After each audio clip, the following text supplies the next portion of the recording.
The Vision Ears 10. Let's talk about it.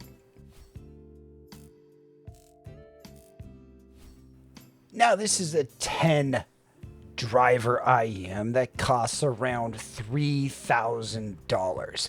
It can be had on the second-hand market for a lot less than this, but it is a very expensive IEM. I want to say, first of all, I think this is a very special IEM and a very interesting IEM. This is a loan product, meaning that I'll be returning this to Vision Ears when I'm done, but it's at no cost to me. And they didn't really say what I have to say, so my thoughts and feelings are all my own.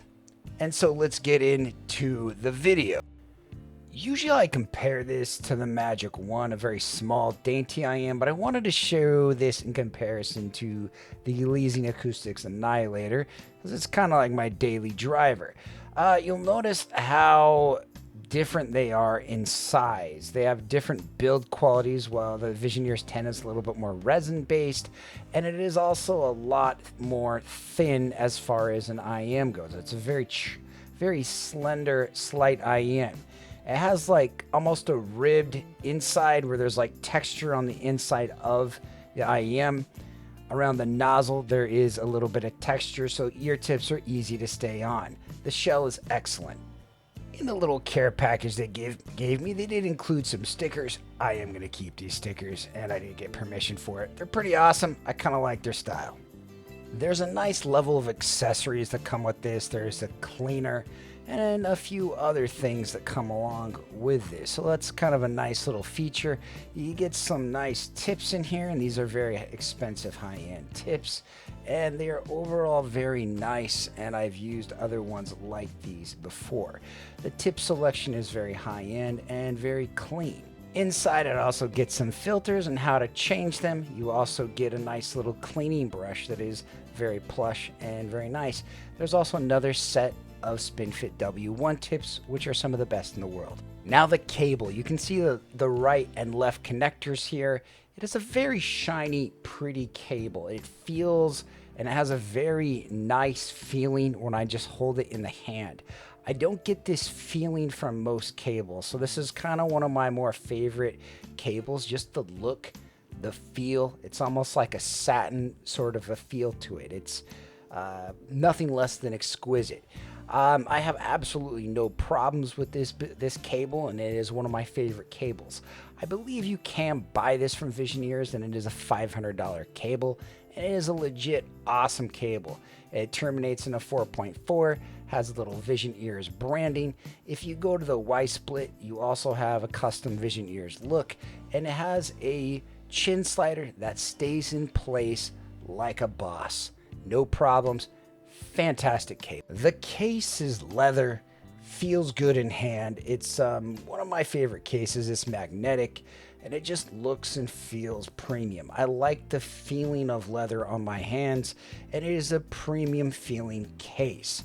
It does also include IEM booties. They aren't super special, and you'll find them in IEMs like the Dunu Kima, but it is a nice touch. So how does this IEM sound? Detailed, resolute. It is a very clean and clear sound presentation. There are a few interesting caveats about it, but I didn't want to show that to you in the graph section. But suffice it to say, this is an exceptional IEM, and I am a huge fan of what this IEM does. Let's look at some graphs. Okay, let's look at the graph. This is the Vision Ears 10. I mean, I want to say a few things. I don't normally say things. Usually there is a 8K peak. There was not an 8K peak, and there's almost a dip at 8K, which is kind of unusual. What you will notice is kind of at this 7K region, you'll see something right around there, or something right around here at 10K. So I wasn't able to line this up exactly with 10K, and there's not too many other people who have graphed the Vision Ears 10 that I've been able to see.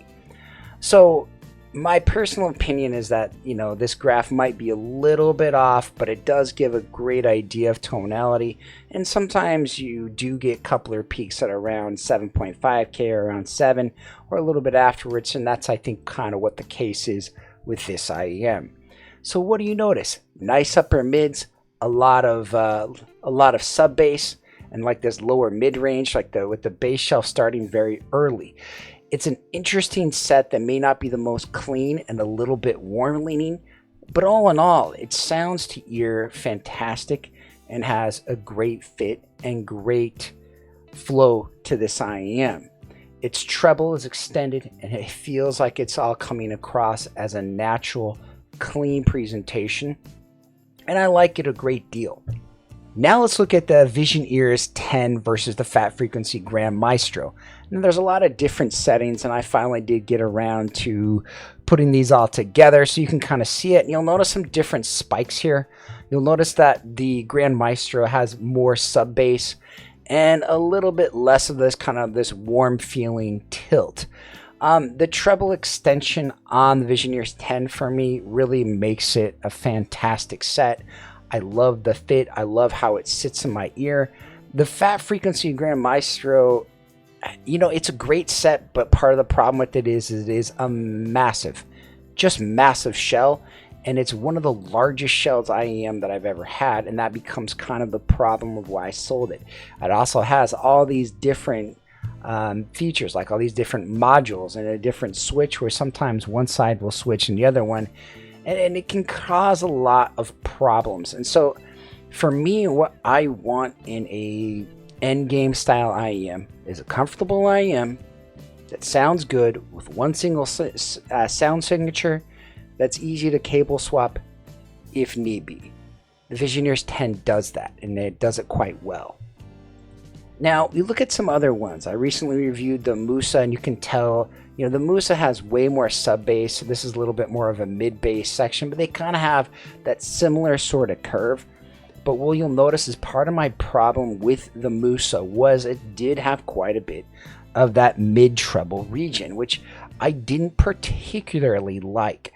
And that was one of my big faults with the Musa. The Vision Ears 10 doesn't come across as bassy or as fun in that regards, but it does come across much cleaner and much more neutral, and it has a very fantastic presentation that I fully enjoy and recommend.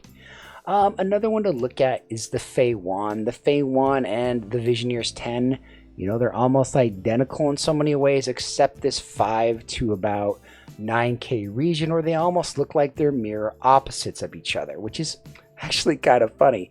But what you'll notice is that for me, the Vision Ears 10 is just a really fantastic set.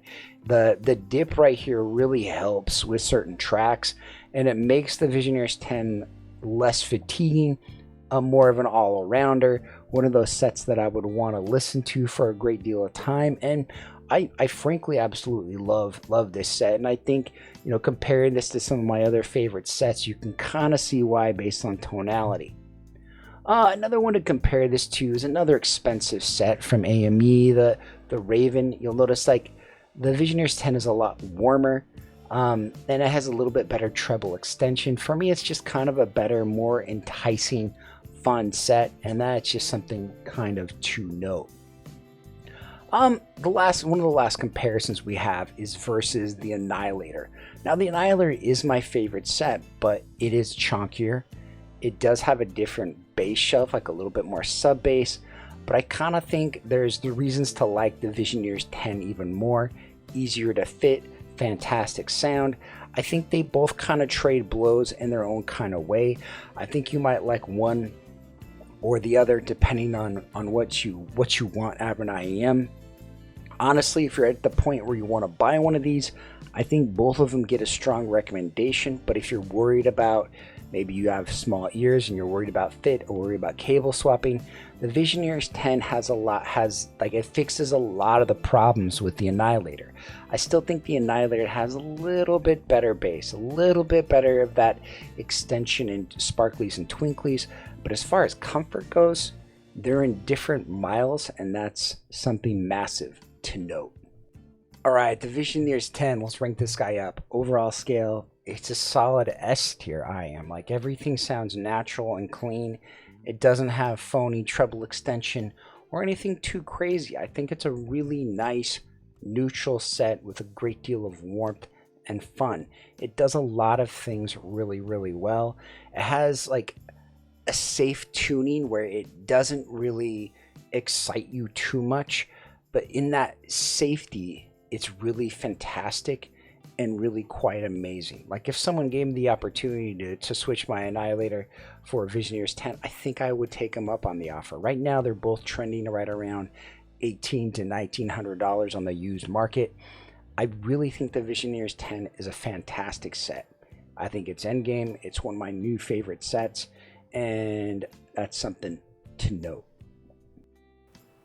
You know, the set has a lot of great qualities and characteristics about it. Has a fantastic cable, fantastic faceplate. It's unique.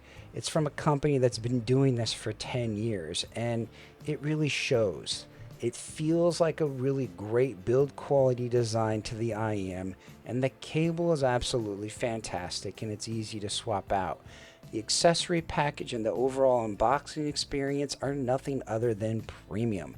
I feel like so often there's an extent to have even more expensive IEMs than this, but I feel like they do a fantastic job at this price point in making a comfortable, beautiful, good sounding IEM that competes with anything out there on the market. This is a solid product. It's very expensive, so it's hard to recommend to people, but I do feel that it would warrant for people in the market to check this guy out. It's a great set. I've really enjoyed my time testing on it, and it's been something that is nothing less than a pleasure to have in my home and enjoy. Thanks for watching my video. If you guys have any questions, leave them in the comments below, and I hope you guys have a great day. Bye-bye.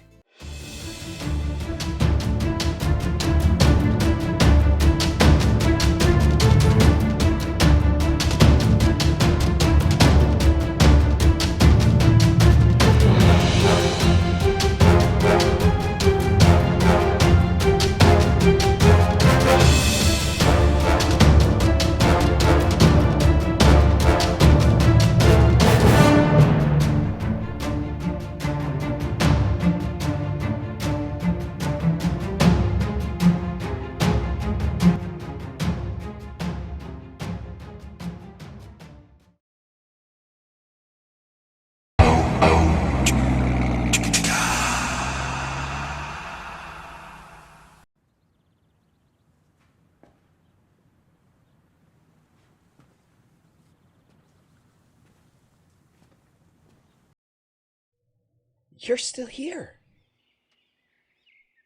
It's over. Go home. Oh, you're expecting a teaser for our next video. Well, we don't have that kind of money. What are you expecting? One of those store reviewers to show up in a saucy little leather number? Go. Oh, I can tell you one thing. We are going to have a collab video. We have no idea what it's going to be. Probably Kryn, maybe Chris. Or Joyce. Don't deny it. She's got range. Go. Get out of here. Go. Go! Go. Go on with you!